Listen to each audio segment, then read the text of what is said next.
อัน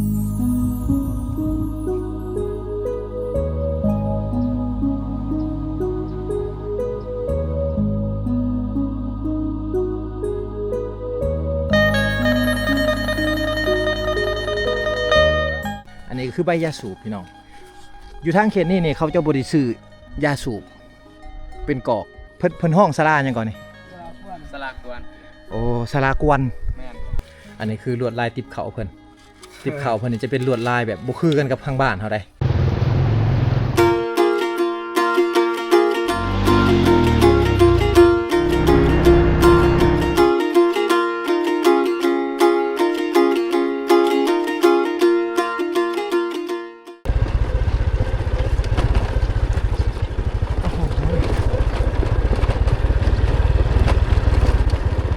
ข้างหน้านี่จะเป็นบ้านทงสะพี่น้อง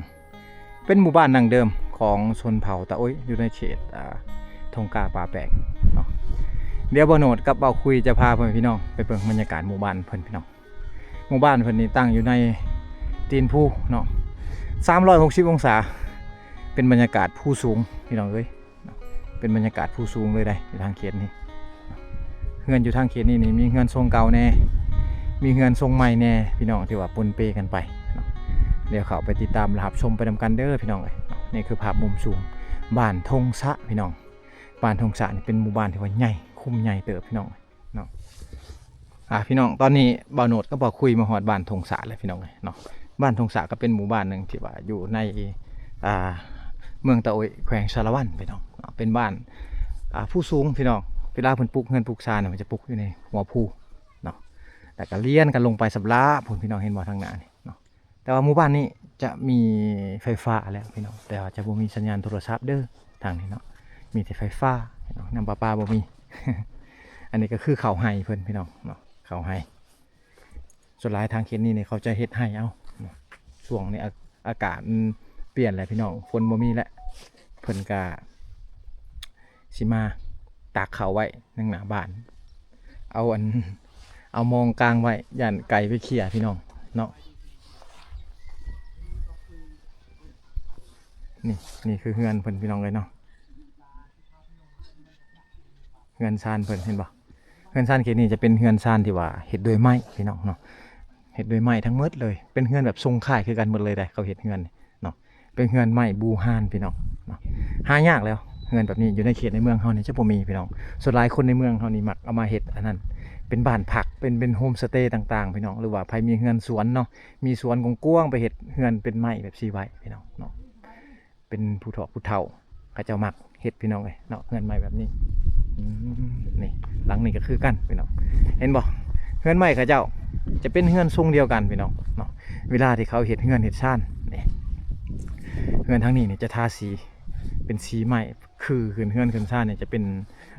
สีฟ้าสีแดงสีขาวพี่น้องเนาะจะเป็นเอกลักษณ์ของคนในชนเผ่าเขาแต่สมัยก่อนเฮือนเขาแถวเขตนี้เขาจะ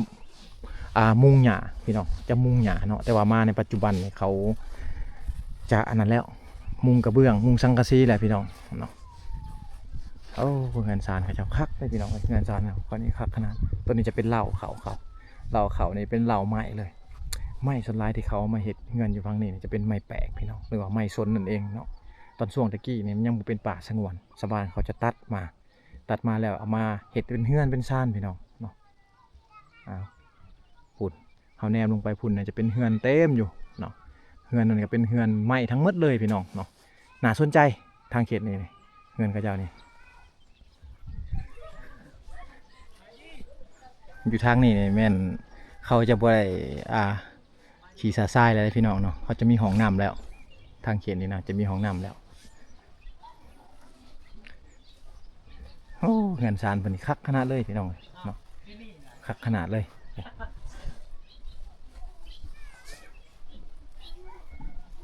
โอ้กระมุนบ่อยู่เทิงเนี่ยเพิ่นไอ้กล้องเนาะไอ้กล้องแล้วขึ้นไปเทิงแล้วพี่น้องไปรี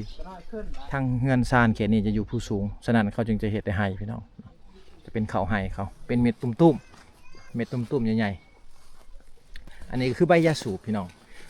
อยู่ทางเขตนี้เขาจะบริสุทธิ์ยาสูบเป็นกอกคืออยู่ในเมืองเขา เขาจะใส่บ้องใหญ่ๆสูบพี่น้องเนาะนี่คือยาสูบเขาแต่ว่าเขาจะไปเก็บเอายาสูบอยู่ให้มาซอยแล้วมาตากแห้งไว้พี่น้องเนาะในหนาเฮือนหนาซานเขาเจ้าตากแล้วทางคนเขียนนี่เขาจะสูบบ้องใหญ่ๆพี่น้องเนาะว่าจะเป็นผู้ชายผู้หญิงเขาจะสูบเป็นบ้องนั่นแหละเนาะนี่คือประเพณีเขาหรือว่าฮีตคองเขาพี่น้องเนาะถ้าว่าเขาได้สูบแล้วเขาได้เฮ็ดเวียกดีพี่น้องเฮ็ดเวียกเก่งเนาะถ้าว่าบ่มีแล้วโอ้ยสำขาดเขาขาดน้ำพี่น้องสัตว์เลี้ยงอยู่ในเขตนี้ก็สิมีงัวพี่น้องเนาะเป็นงัวแบบสิต่างกันกับงัวอยู่ทางภาคเหนือบ่คือกันเลยพี่น้องงัวภาคเหนือแนวหนึ่งงัวภาคใต้แนวหนึ่งพี่น้องจะเป็นงัวของชาวบ้านเขาเจ้าแบบนี้ที่เขาเลี้ยงเอาไว้ขายให้กับพ่อค้าคนกลางเขาเนาะคือคนลาวเขาเองเนี่ยแหละบายดีไอ้เขาถามเนี่ยอันนี้ทั้งบ้านเจ้านี่ห้องศาลาอย่างตัวนี้ศาลากวนโอ้เอาเดี๋ยวมาถามน้องชายมันก่อนพี่น้องเนาะบนโนดกับบุหูความหูเกี่ยวกับศาลาแบบสิเพิ่นห้องศาลาอย่างก่อนนี่ศาลากวนโอ้ศาลากวนแม่นโอ้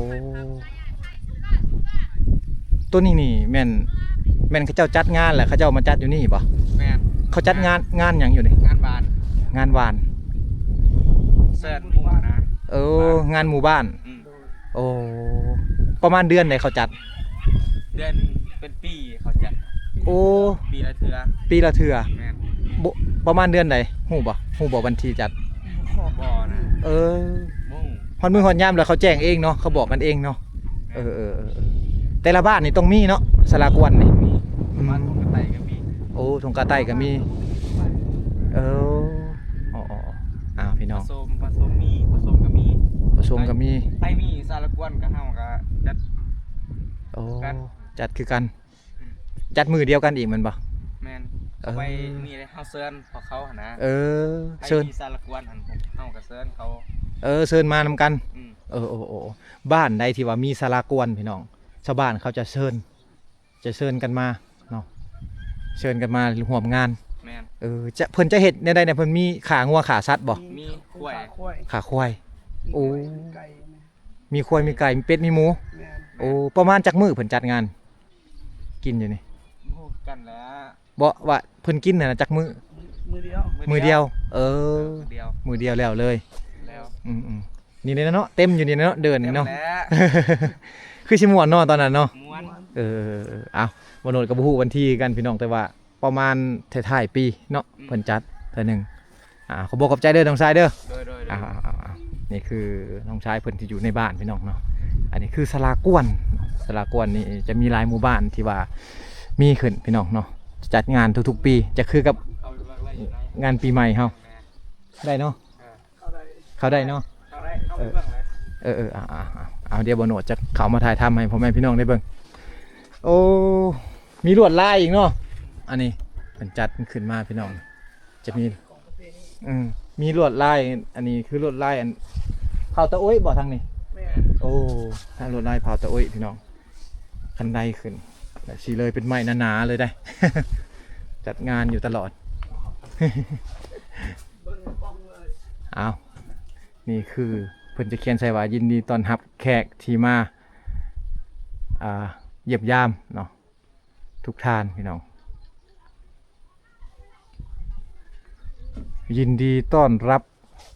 แขกที่มีเกียรติทุกท่านพี่น้องจะเขียนใส่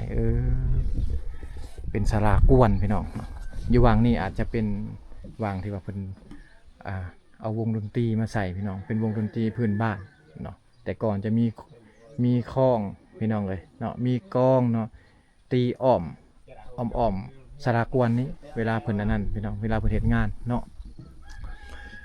โอ้หลังคานี่แม่นใบหวายพี่น้องเลยเพิ่นเอาใบหวายมาตัดเนาะทับใส่4ก้านต่อแผ่นหนึ่งอันนี้นี่ข้าเจ้าจะเฮ็ดเป็นหมู่บ้านพี่น้องศาลากวนนี่เนาะพากันไปเก็บใบหวายมาแล้วก็มัดเข้ากันแล้วก็เอามาเฮ็ดเป็นหลังคามุงพี่น้องเนาะเป็นทรงแบบทรงกุ๊บพี่น้องทรงกุ๊บทรงจ้วยเนาะหลังคานี่ทรงกุ๊บทรงจ้วยเลยเฮ็ดน้ำกันหลาย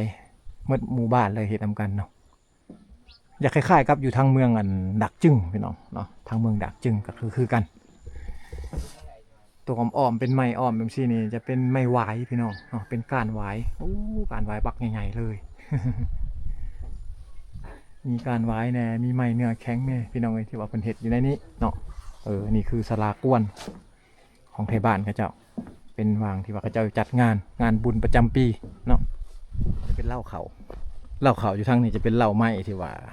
แน่นพี่น้องเนาะเหล้าบักใหญ่ๆนึงนะใส่ได้อยู่ประมาณ1 ต้นพอเลยเหล้าเขาอย่างที่นี่ตัวบักใหญ่เลยเหล้าเขา อย่างเราเลาะพี่น้องก็กิจกรรมยามแบบซี่ครับบ่มีหยังหลายเพราะว่าชาวบ้านเขาเจ้าไปสวนหมดแหละเนาะมีแต่ถ่ายบรรยากาศเงินซานให้พ่อแม่พี่น้องได้เบิ่งเนาะเงินซานอยู่เขตนี้ก็คือเห็นพี่น้องเนาะเป็นเงินซานทรงแบบดังเดิมเนาะของชนเผ่าตะอุ้ยเฮาแน่มากไกลๆบรรยากาศเงินซานเขานี่คักพี่น้องต่างแต่ว่าคนบ่อยู่แหละเขาไปหมดแล้ว สบายดีพ่อเอ้ยสบายดีบ่ได้ไปให้บ่บ่ได้ไปเลยหมดเลยเกี่ยวข้าวเกี่ยวน้ำเลยบ่ได้ไปเลย โอ้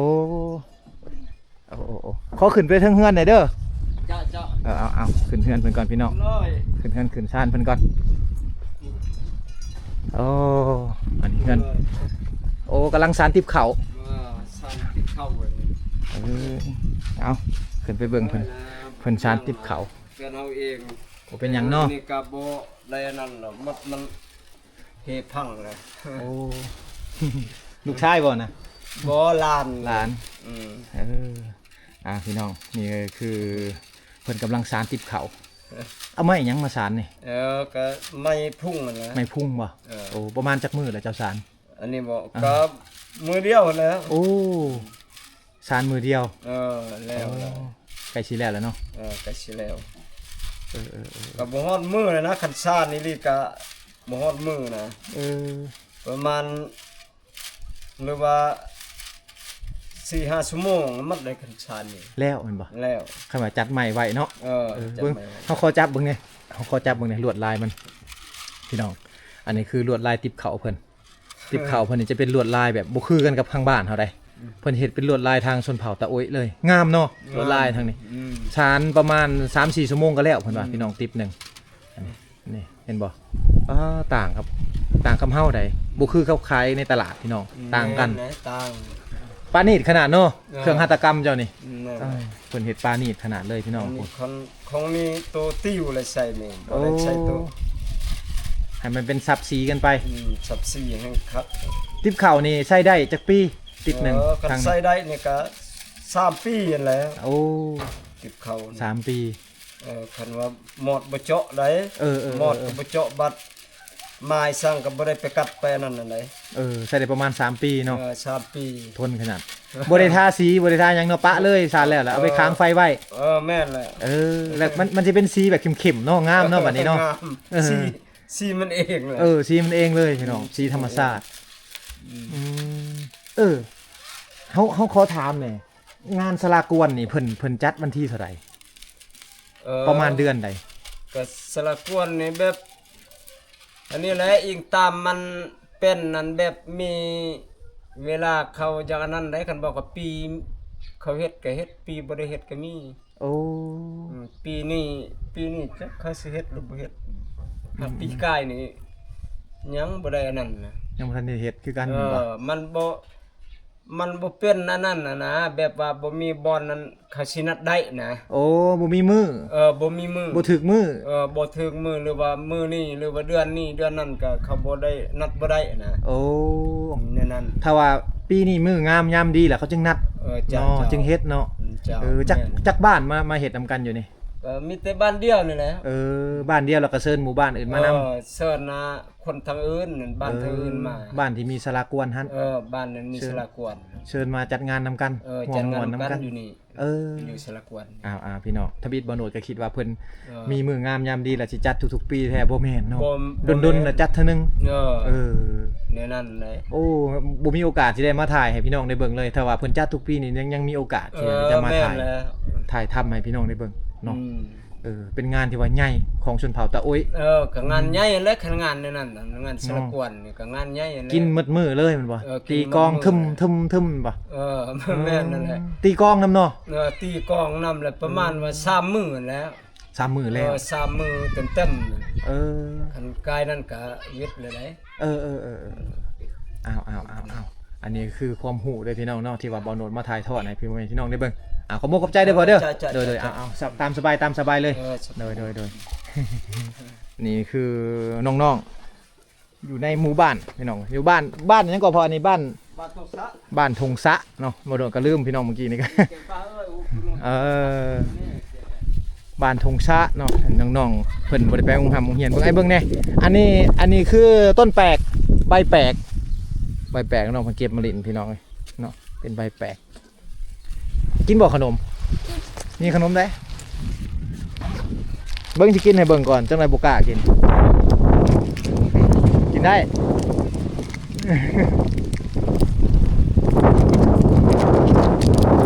ได้ขนมนอกให้เพิ่นนี่ก่อนเพิ่นนี่ชื่อหยังชื่อกล้วยขอบใจมาสิโดยขอบใจเด้อนำคนนี้เด้ชื่อยังชื่อบัวลูกขอบใจก่อนคนนี้เด้ชื่อยังคนนี้ชื่อตั้มเข้าใจไอ้ย่ำแดงชั้นล่ะคนนี้เด้ชื่อยาบ่าวยาน้องยาลูกเข้าใจเอาพอได้กินเนาะพอได้ยายน้องเพื่อนพี่น้องเลยสาวน่ะไปแล้วผู้สาวน่ะยังไงขนมจากแก้วขนมย่างเลาะต่อพี่น้องเลยย่างเลาะกันต่อ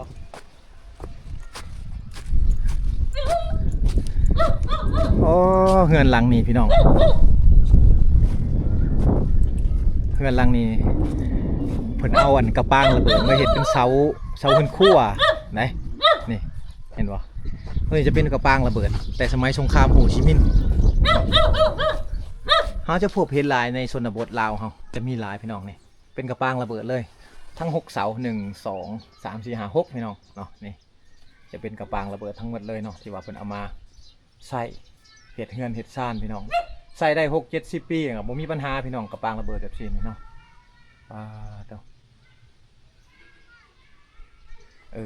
คักพี่น้องมาเห็ดเฮือนเห็ดซ่านเนาะ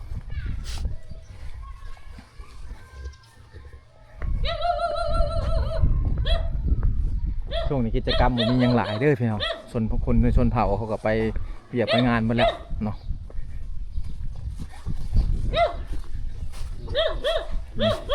ข้างหน้านี่ก็คือกระปางระเบิดคือกันพี่น้องเนาะข้างหน้านี่ก็คือกระปางระเบิดคือกันเป็นแบบนี้เลยเอามาเห็ดวางเมียนฟืนน้องเนาะเอามาเห็ดวางเมียนฟืนต้นนี้จะเป็น2 ลูกอยู่นี่อันนี้เนี่ยเขาจะบกขายพี่น้องเขาจะเก็บรักษาไว้เนาะเพราะว่าเครื่องแบบซี่นี่เอาไว้เห็ดเวียกเห็ดงานยังก็ได้จนหมดพี่น้องเนาะใช้ได้เห็ดเวียกเห็ดงานก็ใช้ได้คือกันเอามาเป็นเสาเหล้าเป็นเสาเฮือนพี่น้องเสาวางเมียนฟืนเนาะเสาเฮือนครัวต่างๆเห็ดได้หมดเลยแต่ก็แข็งแห้งทนทานนี่พี่น้องเนาะเสาระเบิดแบบซี่นี่ประมาณ60-70 ปีแล้วแหละนี่คือโรงเรียนประถมสมบูรณ์ทงซาพี่น้องเนาะเป็นโรงเรียนประถมสมบูรณ์ทงซาแขวงสะวันเมืองตาโอ้ยพี่น้องน้องๆนักเรียนเขาก็ยังเรียนหนังสืออยู่โซนนี้เขาพักเที่ยงแล้วแหละเนาะเป็นโรงเรียนคนในชนเผ่าเขาคักพี่น้องทางเขตนี่เนาะเงินซานก็จะคักยอมรับว่าแต่ละค่าเฮือนนี่ถือว่าเป็นมีเศรษฐกิจครอบครัวที่พอดีเนาะอยู่ทางภาคใต้นี่สังเกตเฮือนเพิ่นสังเกตเหล่าเพิ่นพี่น้องเหล่าเขานี่จะมี3เหล่าเฮือนหลังนี่ จะมี3เหล่าอยู่ใกล้ๆกันเลยเนาะเป็นเหล่าบักใหญ่ๆอย่างใดเหล่าใหญ่เติบพี่น้องเลยงานชานกับเป็นเฮือนที่ว่าดินกว้างเนาะแต่ทางเขตนี้เนี่ยเขาจะแอมหน่อยได้ เขาจะแอมเฮือนแอมซานแหละพี่น้องเนาะจะมีหัวเขาจะมีหัวเฮือนแล้วในทางเขตนี่จะแบ่งปันสันส่วนกันเป็นที่เรียบร้อยเนาะมันคือทางอันอยู่ทางเซโปนพี่น้องทางเซโปนนี่ก็ตั้งหากอีกจะบ่คือกันเนาะบรรยากาศพี่น้อง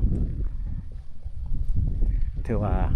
เฮือนซานเพิ่นนี่เป็นเฮือนซานทรงใหม่ทรงดังเดิมเนาะทาสีแดงสีขาวพี่น้องเอ้ยเนาะ